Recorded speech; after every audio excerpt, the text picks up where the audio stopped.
Bien, buenas tardes.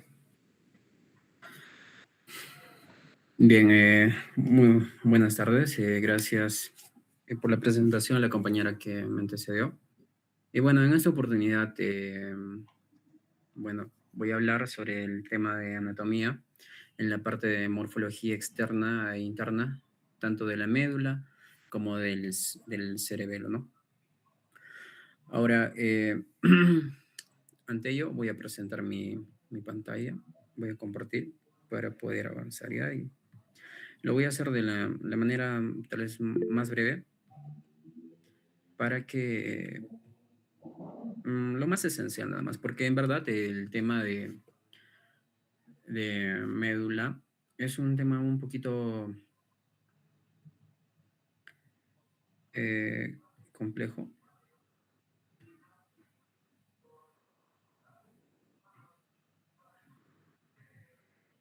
Se nota la pantalla, por favor, si me confirma. Sí se nota y sí se te escucha claramente, compañero. Ya, compañera, gracias. Bien, en esta oportunidad vamos a hablar, como les dije, voy a presentar un momentito, por favor. Ya. Bien, como ya me antecedió la compañera, bueno, soy estudiante, soy un estudiante Jonathan Gómez Prado de la Universidad Nacional San Cristóbal de Huamanga. Y bueno, en esta oportunidad voy a explicarles tal vez un poquito acerca del tema de morfología externa e interna de la médula espinal y el cerebelo. Lo más esencial y lo más puntual, porque en verdad estos dos temas de manera, hablando la parte de neuroanatomía, son muy complejos, muy extensos y no en tanto nos tomaría mucho tiempo hablar también de ello, ¿no? Pero en esta oportunidad solamente vamos a hablar de la parte esencial. Bien, una breve introducción acerca de este tema. Bien, como ya les mencioné, vamos a hablar acerca de lo que es la médula espinal y el cerebelo. Estas dos estructuras, como los restos de los órganos que tenemos en el cuerpo, son tan importantes, ya que estos cumplen diferentes funciones que son ¿no? Muy complejos y que nos ayudan a realizar nuestra vida de manera cotidiana, ¿no? Por la cual, la médula espinal nos permite la conducción de los impulsos nerviosos entre el céfalo y el cuerpo. Prácticamente, la médula espinal es una región del cuerpo que permite la coordinación tanto entre el cerebro, que es la pieza fundamental, y el resto del cuerpo, ¿no? Aparte de ello, mencionar que el sistema nervioso como tal, para ser de manera explicado más esencial, de manera más asertiva, se divide en dos, ¿verdad? El sistema nervioso central y el sistema nervioso periférico. El central aún se divide en dos, el cual es el sistema nervioso central, que es, el encéfalo y la médula espinal. El encéfalo aún se divide en tres, que es el cerebro, el cerebelo y el tronco encefálico, ¿no? Y bueno, cada uno de ellos tiene la parte de su subdivisión. Posterior a ello, también el sistema nervioso está conformado por lo que es la parte del sistema nervioso periférico, ¿no? En la cual va a estar conformado por lo que son va a estar conformado por el sistema somático y el sistema vegetativo, ¿no? Bueno, como les mencioné, estas estructuras son muy esenciales para nosotros. ¿Por qué? Porque tienen funciones muy importantes. La principal función de la médula espinal es es una región es una vía de conducción tanto que va a comunicar al sistema nervioso central y al sistema nervioso periférico, ¿no? Ahora, y el cerebelo también tiene ciertas funciones muy importantes, como la cual es la coordinación de movimientos, el equilibrio, el control del tono muscular, y con ello van a garantizar lo que es la actividad motora precisa y armoniosa. Bien, entonces partimos con lo que es la médula espinal. La médula espinal. Bien, ¿qué es la médula espinal? La médula espinal es un órgano que se encuentra ubicado en lo que es la columna vertebral, ¿no? En el conducto vertebral. Ahora, por aquí tenemos a lo que es a la médula espinal, ¿verdad? Ahora, la médula espinal no va a a ocupar todo lo que es el conducto vertebral o toda la columna vertebral, no, solamente va a ocupar los 2/3 del conducto. Aparte de ello, debemos saber que la médula espinal tiene medidas, en las cuales, si hablamos de manera de su longitud es aproximadamente de 43 a 45 centímetros y de manera transversal es de 6 a 13 milímetros. En verdad, lo que es la médula espinal no tanto es como si fuera un cilindro, sino es un poco aplanado, ¿no? Es un poco aplanado como podrán ver, no es un cilindro o no tiene una forma cilíndrica tan perfecta, ¿no? Ahora, el peso de la médula tiene aproximadamente de 28 a 30 gramos. Ahora, también es muy importante entender sobre los límites que tiene la médula espinal, de dónde hasta dónde ¿no? Se van a prolongar. Bien, como les mencioné, la médula espinal va a ser una estructura que por la parte superior, se va a comunicar con el tronco encefálico. Exactamente con qué parte del tronco encefálico. Como saben, el tronco encefálico se divide en tres, el cual es el mesencéfalo, protuberancia y lo que es el bulbo.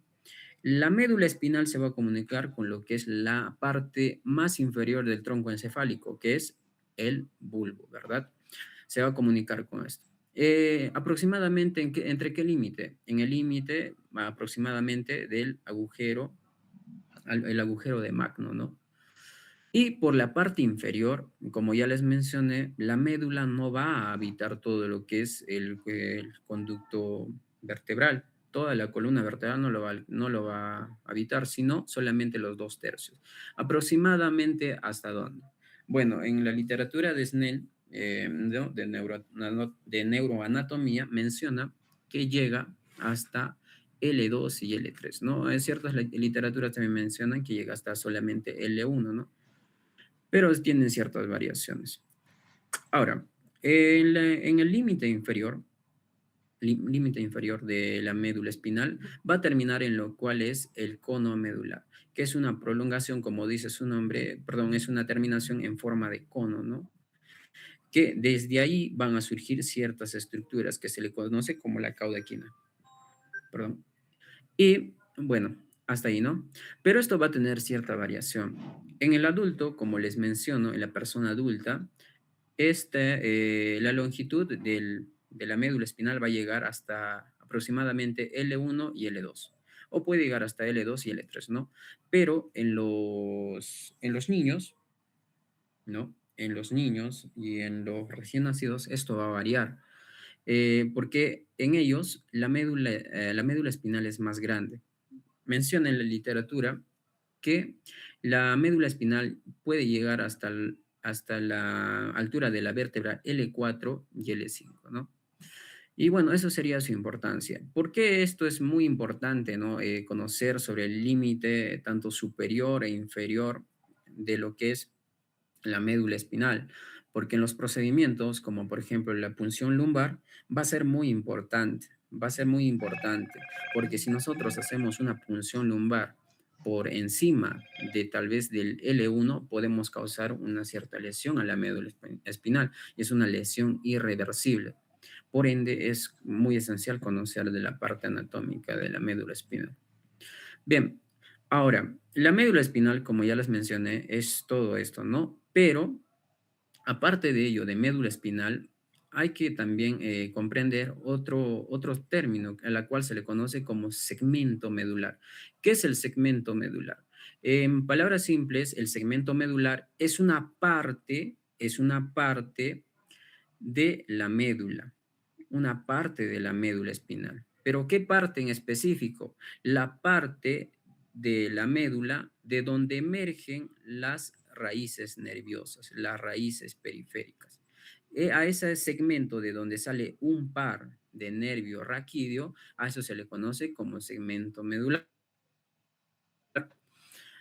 ¿Ya? Entonces, eso también es muy importante conocer. Como podemos notar aquí, tenemos un segmento. Un segmento, como les dije, es una porción de la médula espinal, de donde van a emerger de donde van a emerger un par de nervios, un par de nervios. tanto uno al lado derecho y el otro al lado izquierdo. Bien, más adelante les voy a comentar también sobre las partes de eso, en la parte de la morfología interna. Bien, aparte de ello, también es muy importante conocer cierta relación, ¿no?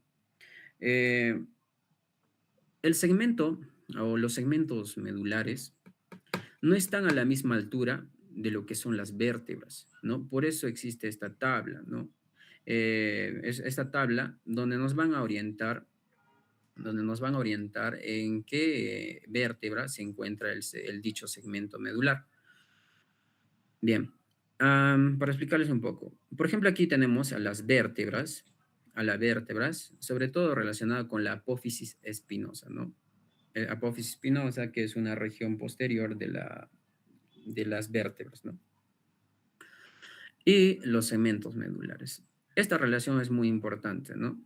¿Por qué? Porque a través de ello nos va a dar a entender el segmento que se encuentra, qué segmento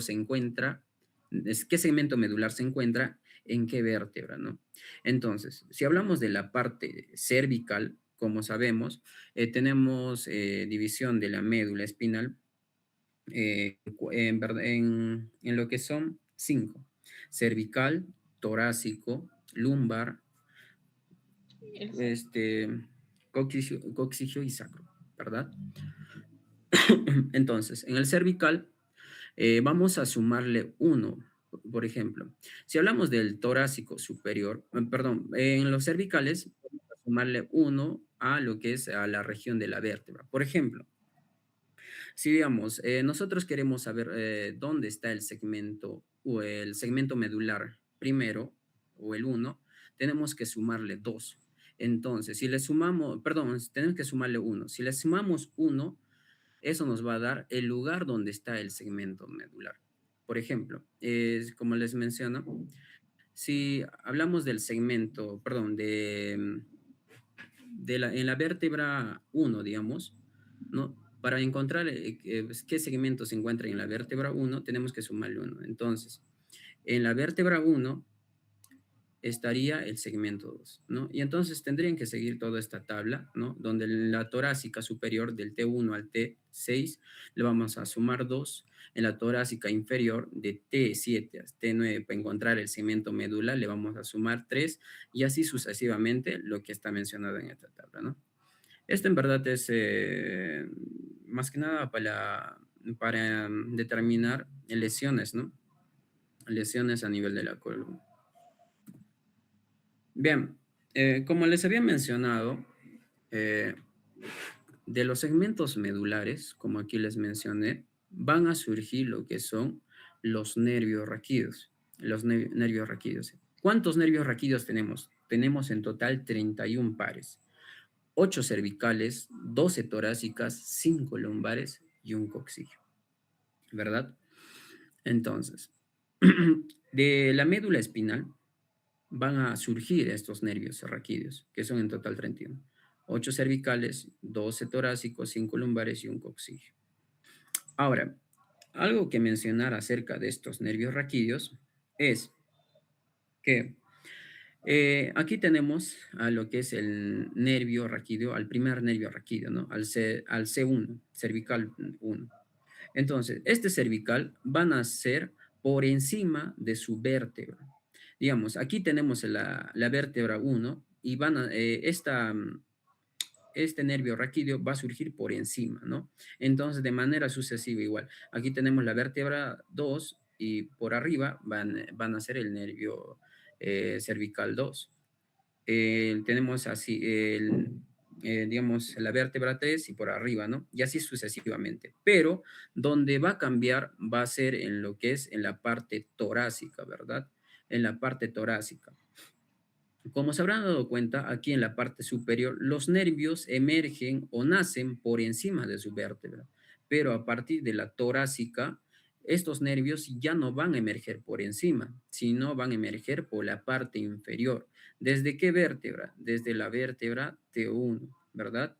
De la T1. ¿Y por qué sucede ello? Porque como sabrán, si hablamos de nervios, En la región cervical tenemos 8 pares de nervios, pero no tenemos 8 vértebras cervicales, solamente tenemos 7. Y por ende, como no hay una vértebra cervical octava, por ende, este nervio, que es el C8, van a ser por encima, ¿no? De lo que ya sería la vértebra T1, ¿ya? Y bueno, lo resto, ya los nervios que van a emerger a partir de T1 hasta la parte inferior, ya van a emerger por debajo de su vértebra. Es una curiosidad que también se menciona mucho, ¿no? Y también hay veces son preguntas de examen también. Bien, ahora, los nervios raquídeos, ¿no? Como ya les mencioné, esto es muy importante también saber, ¿no? Bien, aparte de ello, de los nervios raquídeos, una vez mencionando todo esto, es entender que este nervio raquídeo tiene porciones. Por ejemplo, el nervio raquídeo es la unión de lo que es una raíz posterior y una raíz anterior. Este nervio va a tener tanto fibras nerviosas que están saliendo de la médula y otras que están entrando, ¿no? Las que salen son las eferentes y las que ingresan a la médula son los aferentes, ¿no? Como aquí lo puse. Entonces, estos nervios, este nervio raquídeo, se va a dividir, se va a dividir en dos, en una raíz posterior y en una raíz anterior. La raíz posterior va a tener fibras aferentes que están viniendo de afuera y traen lo que es la sensibilidad o tienen función sensitivas, tienen la capacidad de poder captar los estímulos. Y la raíz anterior, esto es, esta raíz anterior, lo que tiene son fibras nerviosas eferentes, y eferentes son las que tienen función motora, ¿no? Otro que recalcar también es que en la raíz posterior aferente tenemos a lo que es el ganglio espinal, ¿no?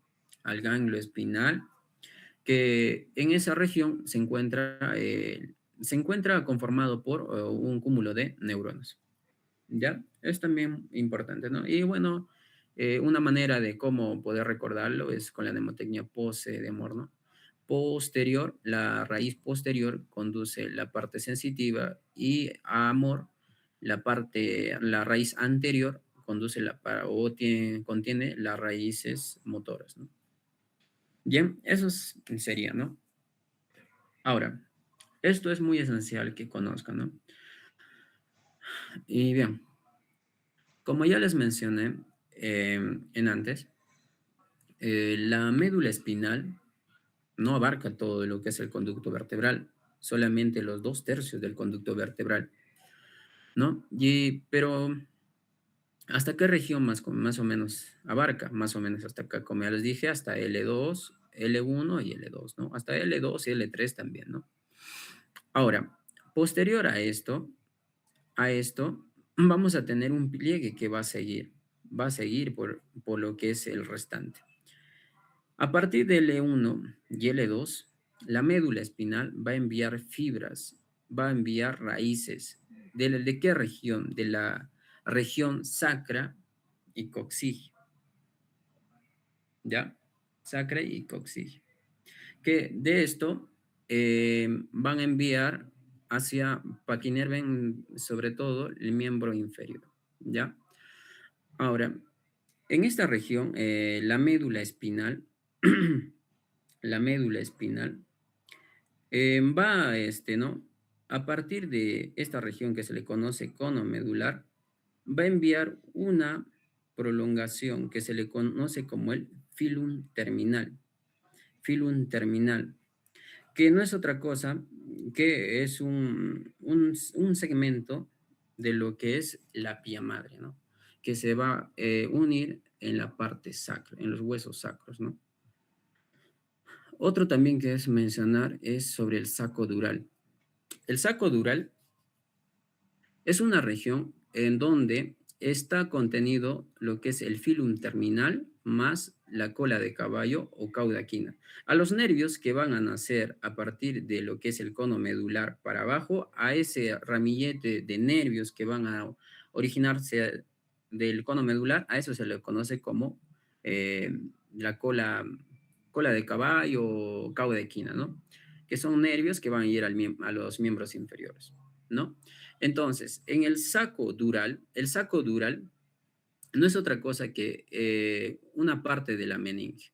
Como es de conocimiento, las meninges son unas capas o son unos tejidos que van a cubrir a todo al sistema nervioso central, ¿no? Las meninges están conformadas por la dura madre, la aracnoides y lo que es la pie madre. Son tres capas, ¿no? Entonces, este saco dural, específicamente, todo de aquí que pueden ver, toda esta parte que pueden ver aquí, a eso se le conoce como saco dural, ¿no? Que está conformado por la dura madre y que tiene un límite. Este saco dural no es hasta la parte coxigia, por si acaso, sino es hasta la parte sacra nada más, hasta la sacra 3. ¿Desde dónde va este saco dural? Desde L1 hasta la S3, ¿no? S3 o S2 también, ¿no? Ahora, este saco dural tienen componentes, ¿como cuáles? La cisterna lumbar. ¿Qué es la cisterna lumbar? La cisterna lumbar es el espacio donde está el espacio que está en el saco dural, ¿no? El espacio, ese espacio vacío, hueco, perdón, no está vacío, sino contiene a la caudequina, al filo interminal y al líquido cefalorraquídeo, a eso se le conoce como a ese espacio se le conoce como cisterna lumbar. En verdad, en el sistema nervioso tenemos varias cisternas, ¿no? Pero en este caso hablamos de la cisterna lumbar. Y como ya les dije, la caudequina son prolongaciones de las raíces nerviosas, sobre todo de la parte lumbar, de la parte sacra y coxígea, ¿no? Que van a inervar la parte inferior. Bien, otro tema también que es muy importante conocer es acerca de lo que es la punción lumbar. La punción lumbar es un procedimiento quirúrgico con muchas finalidades. Por ejemplo, una de las finalidades de la punción lumbar es poder obtener una muestra de líquido cefalorraquídeo. ¿Por qué? Porque en la médula, en la región lumbar, sobre todo en el saco dural, ahí hay contenido de líquido cefalorraquídeo, ¿no? Que ese líquido cefalorraquídeo no es otra cosa o es un componente similar al plasma, ¿no? Que tiene una característica digamos, de color cristalino, ¿no? Digamos, similar al agua de la roca, ¿no? Es cristalino, en verdad. Y que esto tiene casi los mismos componentes o similares a lo que es el plasma.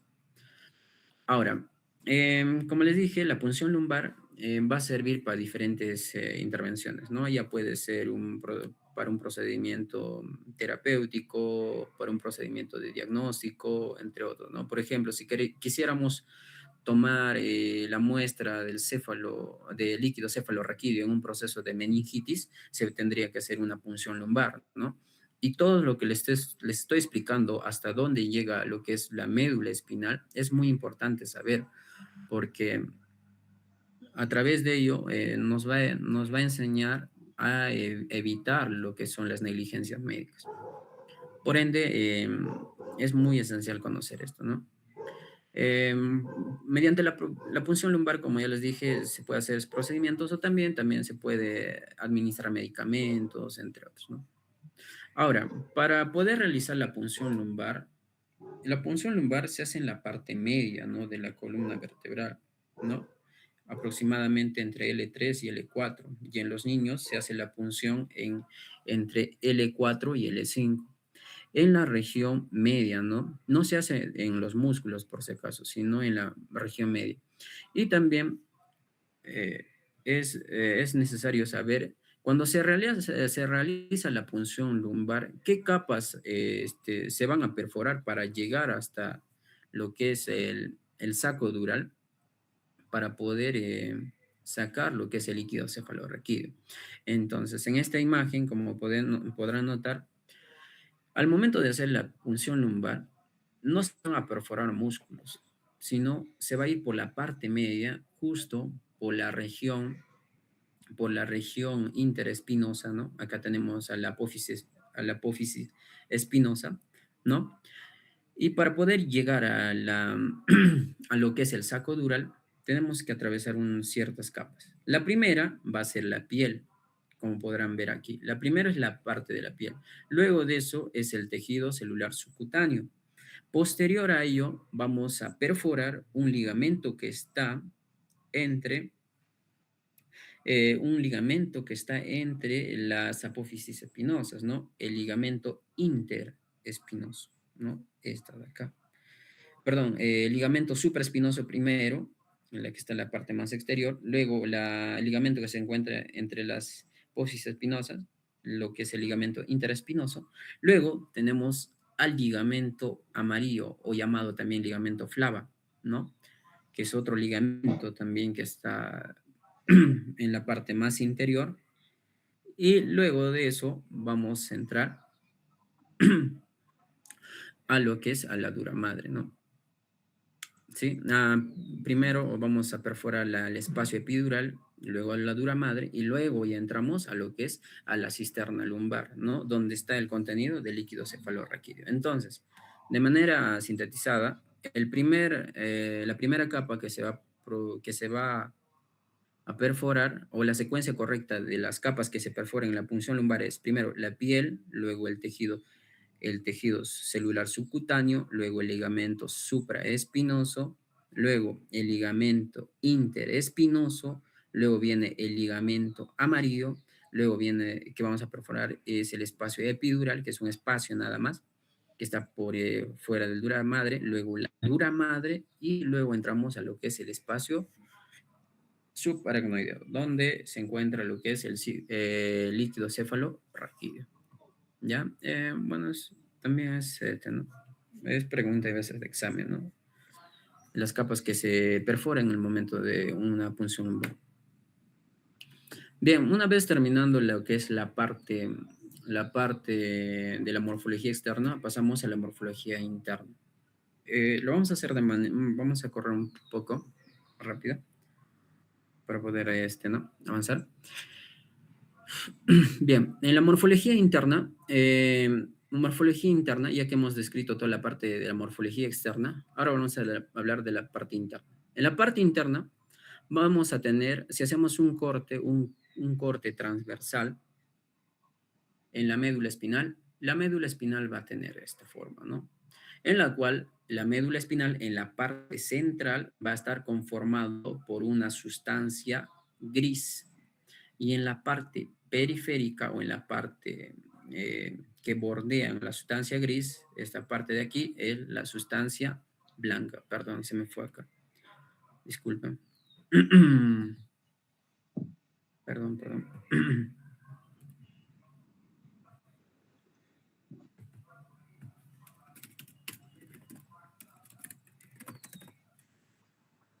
Ya sí. La sustancia blanca, ¿no? La sustancia gris, que eh, es un tejido que está conformado por los cuerpos neuronales, ¿no? Sobre todo lo que son los somas de las neuronas, ¿no? Ahora, en esta sustancia gris, vamos a ver que la parte de la sustancia gris tiene como si fuera una forma de H, ¿no? Forma de H. Ahora, esta de aquí van a tener partes, ¿no? Por ejemplo, las astas anteriores, las astas posteriores y la comisura gris, y también lo que son las astas laterales. ¿Cuáles son? Por aquí arriba tenemos.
laterales, ¿qué función tienen? Tienen la función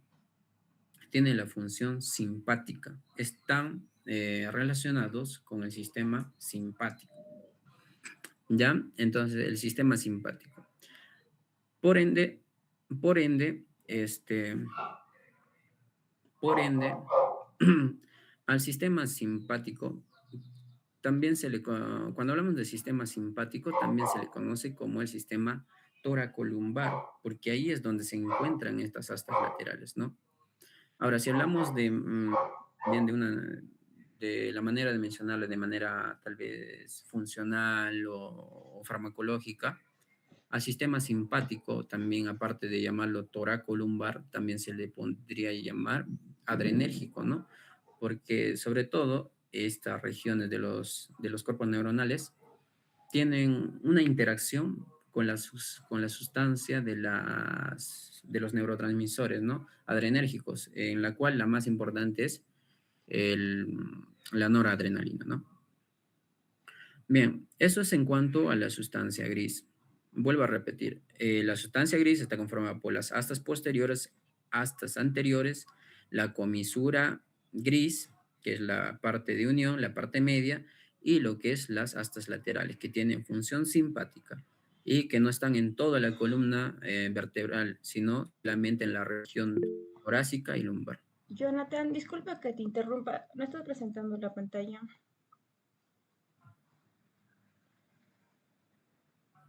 ¿Se cortó? Sí. A ver si lo vuelves a presentar nuevamente la presentación, por favor.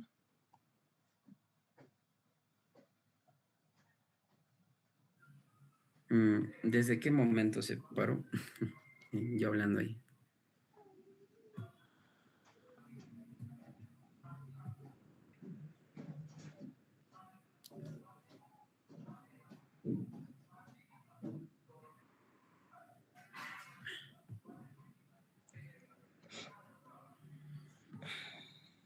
Ahora se ve. Ahora sí se logra ver, Jonathan. ¿Desde qué parte se cortó? Disculpe, Jenny. Justamente ¿O de desde la qué parte parte? de donde estás explicando lo que son de sustancia gris y sustancia blanca.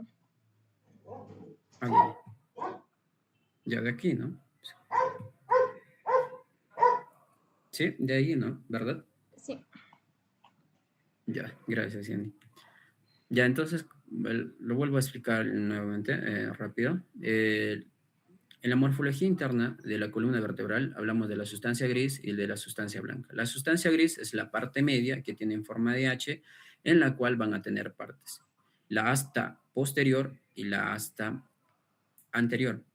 Y aparte de ello también tiene una región que une los dos lados, el lado derecho e izquierdo, que se conoce como la comisura gris. Que en esta comisura hay un conducto central llamado el canal o conducto central o llamado también ependimario, que por ahí va a circular lo que es el líquido cefalorraquídeo. Aparte de ello tenemos el asta lateral. El asta lateral tiene una función simpática y esta lateral no se encuentra en toda la médula, sino solamente en la región torácica y lumbar. Por ende, al sistema simpático también se le conoce como el sistema toracolumbar, porque solamente se encuentran en estos segmentos. Bien, ahora pasamos a lo que es la sustancia blanca. En la sustancia blanca es todo lo que bordea o todo lo que está al costado de la sustancia gris, ¿no? Todo lo que está. ¿Y esta parte de qué está formado? Está formado de lo que son los axones de las neuronas, ¿no? O de las fibras nerviosas, ¿no? De las fibras nerviosas. Ahora, en esta región de la sustancia blanca que bordea lo que es la sustancia gris, vamos a tener a lo que son las fibras o los haces, ¿no? Eh, van a formar los famosos cordones. Tenemos varios cordones, ¿no? Por ejemplo, aquí en la región posterior tenemos a los cordones posterior, como se dice, ¿no? En la parte anterior tenemos a los cordones anteriores y en las partes laterales tenemos a los cordones laterales, ¿no? que están formados, como les dije, por las fibras nerviosas o los axones de las neuronas, ¿no? Que estos nos van a servir como regiones de vías, ¿no? Que más adelante les voy a hablar de la vía termalgésica, propioceptiva y todo ello, ¿ya? Ahora, es muy importante conocer que en la parte de los cordones, en el cordón posterior, va a haber, por aquí creo que hay un lapicito.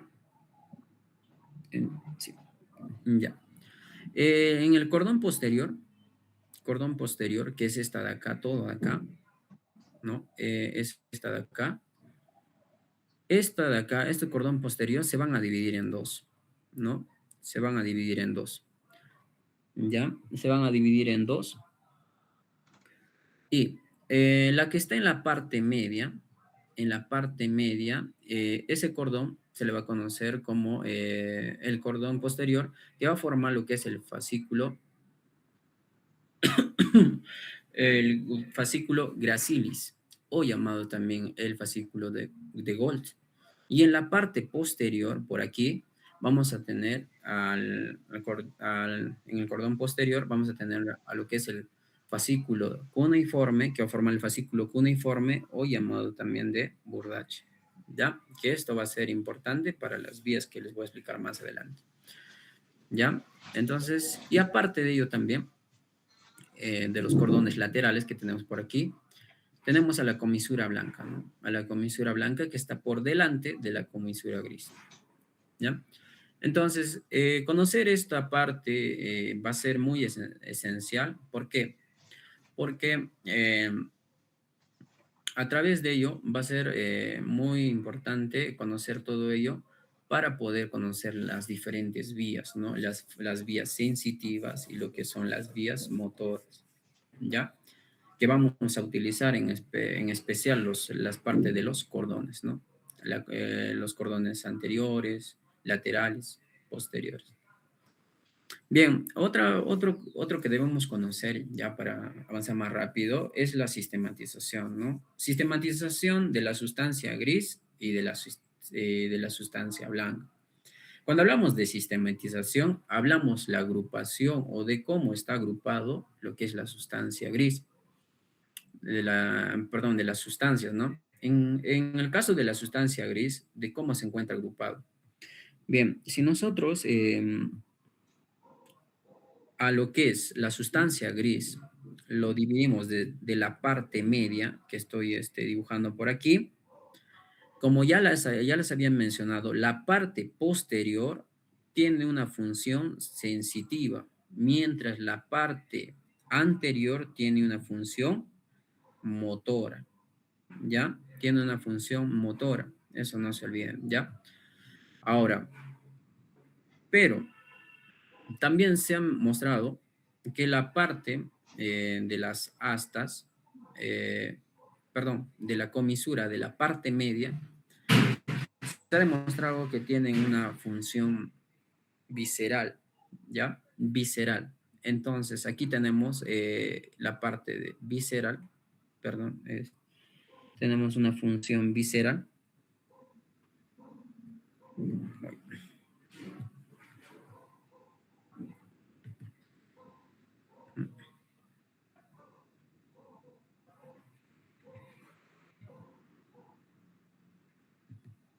Ay, no se puede. Ya, a ver.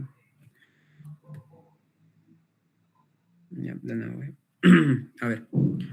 Como ya les he mencionado, la parte posterior es sensitiva, la parte anterior motora. Ahora, pero en la comisura también hay una división, ¿no? Se ha mostrado que esta parte de la comisura tiene una función visceral, autónoma, ¿ya? Entonces, si es visceral, en la sistematización vamos a hablar sobre la sustancia gris que tiene función somatomotora, función visceromotora y la función viscerosensitiva y la función somatosensitiva. Entonces, si lo clasificamos, ¿qué región sería la somatomotora? Somatomotora, ¿no? Motora. Como hablamos de aquí, la somatomotora sería esta de aquí, la parte somatomotora. Ahora, la motora. Como les dije, la parte anterior es motora y la parte posterior es sensitiva. Entonces, la parte media le dije que tiene función sensitiva. Entonces, a esto de aquí se le conocería como que visceromotora. Y lo mismo para las sensitivas. La viscerosensitiva, visceral, la parte media de la comisura, y sensitiva, obviamente, esa parte, la parte posterior, y acá sería toda esta región, ¿no? La víscera sensitiva. Y la parte somatosensitiva, somato, que son las astas, y es obviamente la región posterior. Todo esto de acá, ¿ya? Entonces, esa es la sistematización en cuanto a la sustancia gris. Ahora, la sistematización de la sustancia blanca. La sustancia blanca, como les había mencionado, es la agrupación de los axones, que se denominan haces, tractos o fascículos.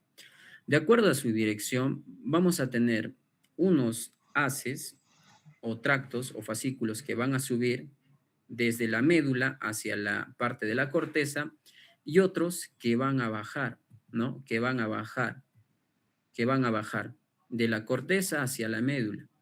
Entonces, a estos haces, según a su dirección, se le ha denominado como haces ascendentes, las que son de función sensitiva, las que llevan un estímulo y son, son interpretados en la corteza cerebral, y la parte motora, donde, que es la parte descendente, ¿no? Descendente. Entonces, esto es muy importante también saberlo, ¿ya? Para poder entender sobre las vías. Bien, ahora sí pasamos a lo que son los haces. Como ya les mencioné, tenemos unos haces sensitivos, que son los ascendentes que van de la médula a la corteza, y lo que son los otros, los haces motores, que van de la parte superior o cortical hacia la parte espinal, ¿ya? Hacia la parte espinal. Ah, bien, ahora empezamos. Bien, como les dije, la parte de los haces sensitivos, vamos a hablar unos haces muy importantes, ¿ya? ¿Y en qué región se encuentran? Por ejemplo, partimos. El haz espinotalámico anterior. El haz cuando hablamos de haces, vamos a hablar de la región de los cordones, ¿ya? Entonces, si hablamos espinotalámico anterior, perdón chicos, un ratito, ya. Cuando hablamos del haz espinotalámico anterior, vamos a ver que es un haz espinotalámico, su propio nombre te va a guiar, que va de la médula espinal hacia lo que es la parte superior, que es el tálamo, y por donde se desplaza por el cordón anterior, ¿ya? Entonces, por el mismo nombre que te dan los haces, te puedes guiar, ¿no? Entonces, tenemos al haz espinotalámico anterior, que está por aquí, ¿ya? Que está por el cordón anterior, así que estos van a subir. Ahora, el otro, que es el espino talámico lateral, que lo encontramos por aquí, ¿ya? Que también tiene una función sensitiva. El otro, el haz espino cerebeloso anterior, que lo tenemos por aquí, que se encuentra en el cordón lateral, en la parte más lateral. Anterior, como también hay un anterior, también hay un posterior, el haz espino cerebeloso posterior, ¿no? Que estos van a llevar fibras sensitivas hacia lo que es el cerebelo. Y el otro son los haces de Gracilis o de Gold, y los haces cuneiformes o de Burdach, ¿no? Que estos de aquí se encuentran en lo que es el cordón posterior, como podrán darse cuenta, ¿no? En antes, como les expliqué, el cordón posterior está dividido en una región llamado la región Gracilis o llamado de Gold, y la región cuneiforme o llamado de Burdach, ¿no? Que por ahí van a ir lo que son los haces, ¿no? Bien. Ya que tenemos en cuenta esto de los haces sensitivos, Cuando hablamos de sensitivos, los ascendentes son los que van a llevar información de la médula espinal hacia la corteza o hacia el cerebelo, hacia la parte superior. Ahora, hablemos del haz motor. Los más importantes tenemos dos. En verdad, chicos, hay muchos haces que en la literatura de neuroanatomía de Snell, en verdad, menciona muchas vías, chicos, pero creo que lo esencial y lo fundamental son estos, ¿no? Bien, tenemos a los haces motores, que son los descendentes, ¿no? Motores son descendentes, que van de la corteza hacia la médula. Como podrán darse cuenta, tenemos al haz córtico-espinal anterior y al haz córtico-espinal lateral. Como podrán darse cuenta, el córtico espinal anterior tenemos en la parte anterior, en la comisura anterior. Y el haz córtico espinal lateral tenemos en la región del cordón lateral. Ahora, a lo que es el haz córtico espinal anterior, también se le conoce como el haz piramidal no cruzado, ¿ya? Y al haz córtico espinal lateral se le conoce como el haz piramidal cruzado, que más adelante les voy a explicar por qué se le dice cruzado y no cruzado, ¿ya? Bien, ahora sí, una vez sabiendo esto, si ya se tiene conocimiento acerca de los haces, ¿no? Uno de los que más preguntan, y sobre todo a los que en la parte de tema de neurología o del sistema nervioso, ¿no? Siempre lo que pregunta, o lo que siempre es pregunta de examen, por lo menos hasta el momento donde yo tuve, son las vías, ¿no? Del tacto protopático, las vías del termoalgésico, la vía del tacto epicrítico, propioceptivo consciente y la vía motora voluntaria. Estos son las vías más preguntadas, ¿no? Como ya les mencioné antes, en verdad hay muchas vías, ¿no? Muchas vías, pero entre las más importantes son estas, ¿ya? A ver, empezamos. Una vez teniendo en conocimiento esto, creo que lo resto va a ser un poquito ya más sencillo, ¿ya? Bien, empezamos por la vía del tacto protopático. Este es, digamos, es la vía más antigua que tenemos, o la vía del tacto más, como dice, algo rudimentario, ¿no? Que es la primera en desarrollarse, el protopático, donde se pueden analizar lo que son los estímulos toscos, gruesos, no muy definidos, ¿no? Bien, entonces, ¿desde dónde comienza? La vía del tacto protopático, empezamos, en verdad, la vía del tacto protopático van a formar 3 neuronas, ¿ya? Recuérdate que en la vía protopática forman 3 neuronas. ¿Y cuáles son? La primera, la que va a estar en lo que es el ganglio espinal. Antes te dije, el ganglio espinal, ¿dónde se encuentra? En la raíz posterior del nervio raquídeo, ¿verdad? En el ganglio espinal, se encuentra la primera neurona. Ahora, esta primera neurona, esta